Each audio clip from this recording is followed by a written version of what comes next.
Hey, g'day everyone, Rowdy here again. We're here in Melbourne, still during COVID, mid-September. It's a very freezing cold day in Melbourne, and as you can see out there, the wind's blowing, the rain's coming down, and there's not a lot we can do today. But what we have found to do today is to work on a Hobie 14 mast. Here we have a Hobie 14 mast from a long time ago, somewhere around the, who knows, the 80s. I think it might have been maybe mid-90s. And we're going to put a mast spanner on this old Hobie 14 mast, so we don't have all the problems of the mast rotation jamming on the mast step on the 14 front bar, or have it skipping over the top and over rotating, all sorts of problems like that. So with a mast spanner you can actually set the position of the mast and not have to worry about it jamming during a tack or a jibe. So we're going to get into this, but the first thing we're going to want to do is knock off the end cap to see what's up the mast, to see whether there is a foam plug, but there probably isn't. There's probably only one just here. So we're going to inspect to see what's inside this mast, so that once we've done the job, it's going to be waterproof if the boat goes turtle upside down, and we don't want that to happen, otherwise you'll never get your boat up. So we're going to check to see what's inside this mast.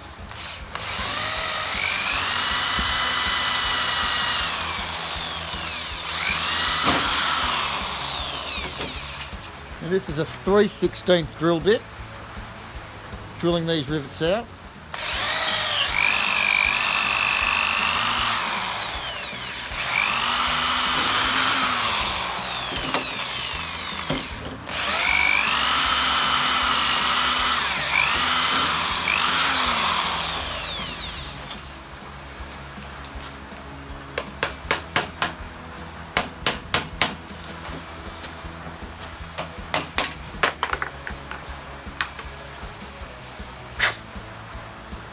Off she comes. You can see in here there is a silicone plug, but it's probably only in the end here. It probably won't go up to the mast spanner.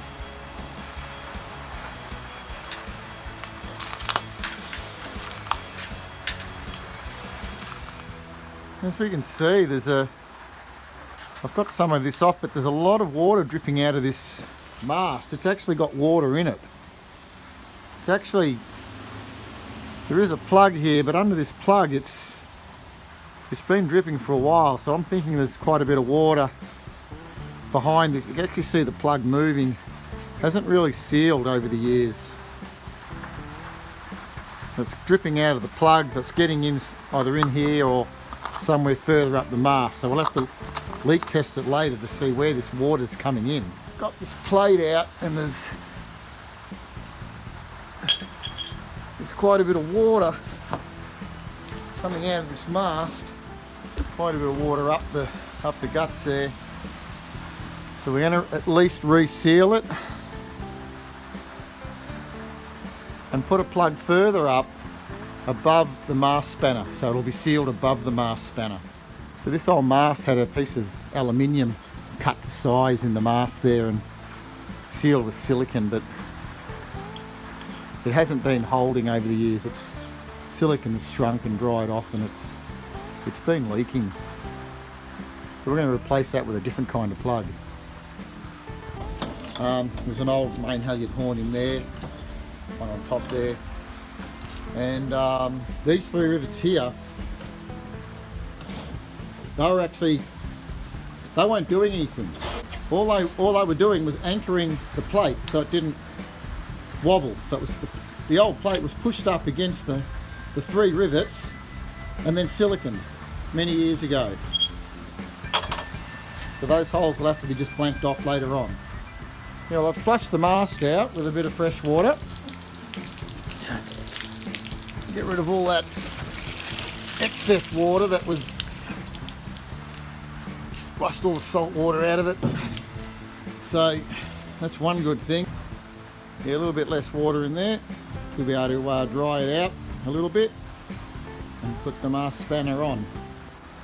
So in here we've just used some steel wool, picked all the silicone off, and we're just cleaning it up with a bit of steel wool, getting it back to bare metal. So we're just going to inspect the mast spanner. From Hobie Cat, they recommend, this is all they gave me, was a Hobie 18 mast spanner, which seems to be identical to the ones that are on the European Hobie 14s anyway, so that'll do the job. And I've done one of these before on another Hobie 14 and they work. And you get the kit that comes with it to mount it. This comes from Hobie Cat for Scott Lovick Hobie Cat down in Mornington. Can supply all your Hobie needs. And in this packet, we'll have a look what we get. We get a bit of useless tape. I've never known what that was really for. And you get a bunch of rivets and a rod that goes through the mast so you don't crush the mast when you do up the bolt. And I do have the bolt somewhere. And you get these side plates that rivet on, and you get the rivets and all the waterproof rivets and stuff. So we're going to have a look where this actually mounts. Now the optimum position for the mast spanner is about 14.5 inches from the bottom of the mast, but I'm going to go a little bit higher anyway, just so I'm not in the way of this horn. I actually want to put that horn back on there. So anywhere above there is good for me, where the horn is. So somewhere up around 15.5 inches, 16 inches should be okay. Okay, the next thing we're going to do is we're going to make a foam block to go up the mast, above the mast spanner, because the mast spanner could leak. It is open to the water if you go turtle. So we're going to make it out of this. This is rubber foam. You get it from Clark Rubber.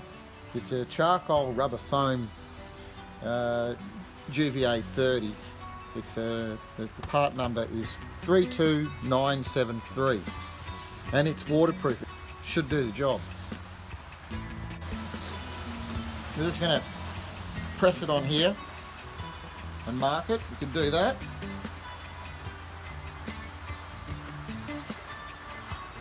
It sort of marks pretty well. We can probably chop that out. I'll chop it out with I'm just going to use a coping saw.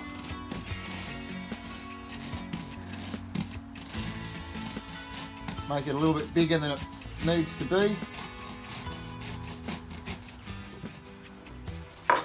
There's a plug. We'll just see how tightly that fits.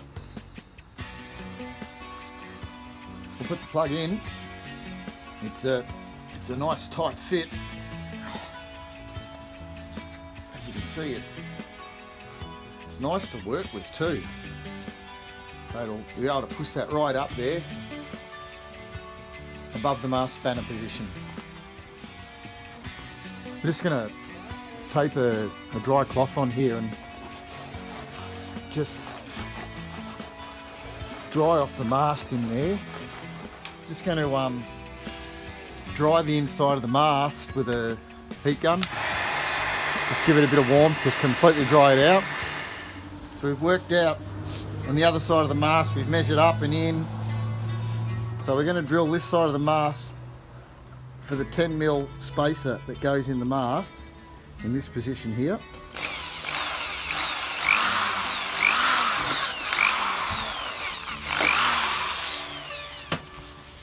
And we took our measurement from this hole here, we measured up and measured it rather than drilling straight through.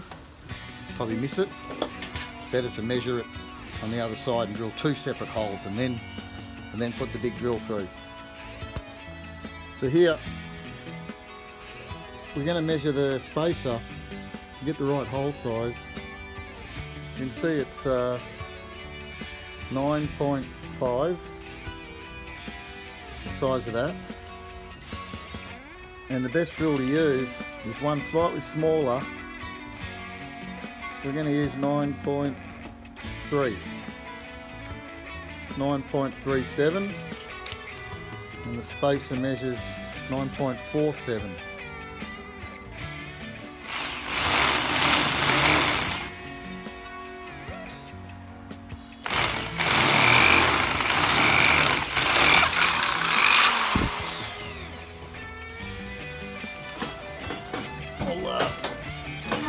the other side going as well. So it'll be this hole.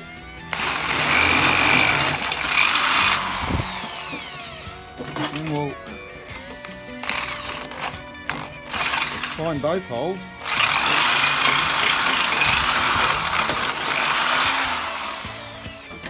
Space is probably not quite going to go in there. So we might just open that up a little bit. Should be able to belt it in there. So we've put just a centre line on this bit of foam. We're going to just put a smear of silicone just on the centre of it, roughly here. Poke it in, just like that. You can push it all the way down with a stick.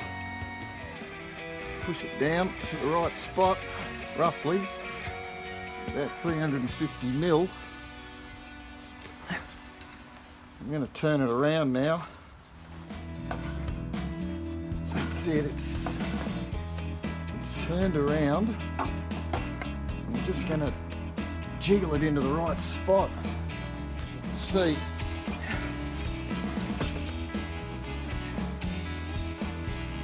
Texture mark that side.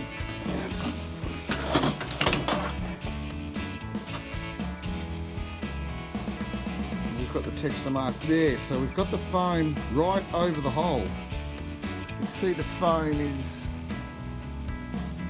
right up square and snug with silicone around it. So I was able to drill perfectly through there. So I've gone through the middle of the foam. The foam's 40 mil thick. So that bolt will be waterproof even through the middle of the foam there. So just a bit of silicone. And this bolt should almost go through there. Just need to try and lever it down slightly.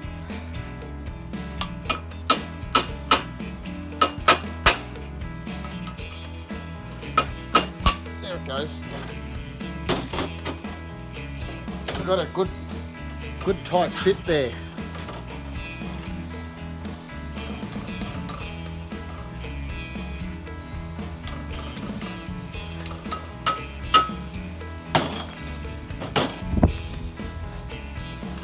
So we've got to trim the bolt to size. That's what we're going to do now. It's too long at the moment. So the bolt's not on the right angle, so we're just going to make it slightly more flat.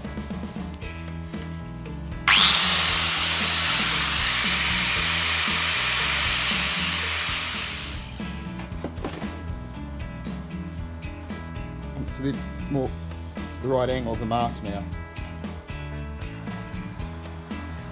Alright, so what I've done, I've put the spacer in. These little things that come in the packet, they come flat, but you've got to sort of bend them just a little bit to suit the shape of the mast. So you just put them in the vise and give them a bit of a bend, and they fit over. They need to stick up about 1/2 millimetre each side. They've got to protrude higher than the plate. Slightly higher or almost flush is fine, but I've got them just slightly higher.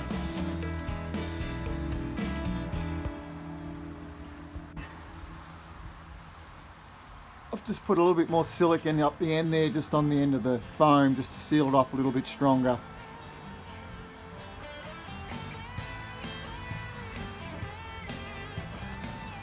Here we've got some of these waterproof rivets. I can't think what the real name is for them, but they come in the pack. And it's just a little bit of silicone under the head of it. Get that in there, then you so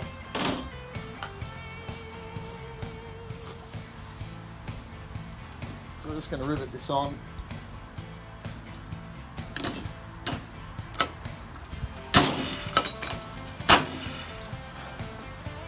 And we do them all nice. And it's looking good. Both sides are done. Next thing is we'll put the spanner on shortly. Through there.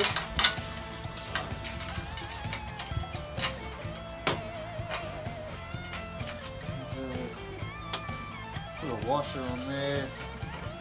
Put the spanner on.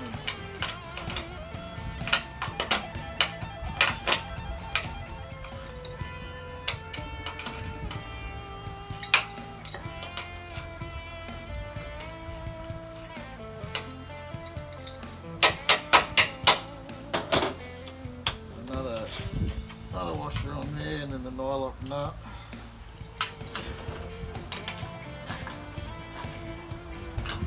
So that it's not too tight, not too loose, and it moves.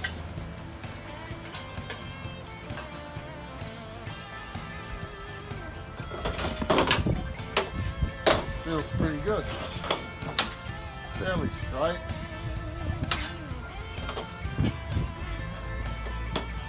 It's able to swing like that. It swings past these rivets because it's slightly lower than horizontal. So it clears those rivets nicely.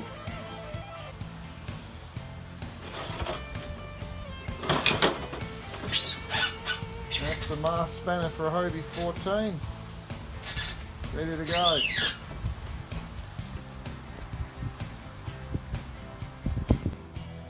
Now I've got another bit of foam in here. It's even tighter, fits really tightly. I'll put a little bit of silicone on it, and then we'll put the Mast base on.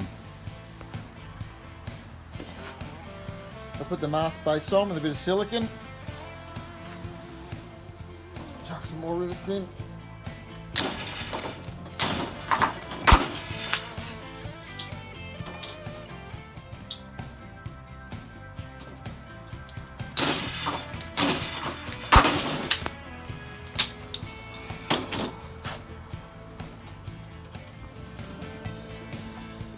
And there's just a couple of leftover rivet holes in here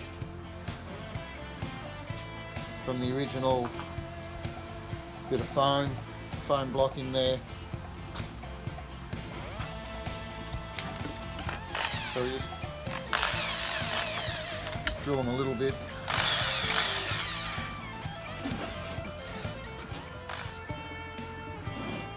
And I've done the boom. I've already put the cleat on the boom back at the yacht club earlier on.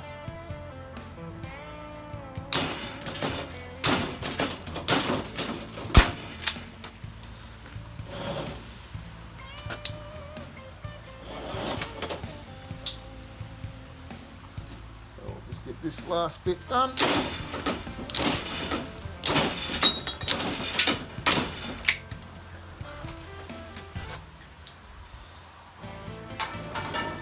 Last rivet.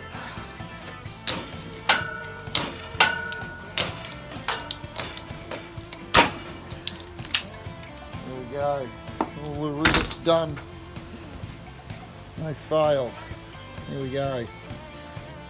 So tomorrow we'll put it in the swimming pool, and we'll just see that it's waterproof and there's no leaks on the rest of the mast as well.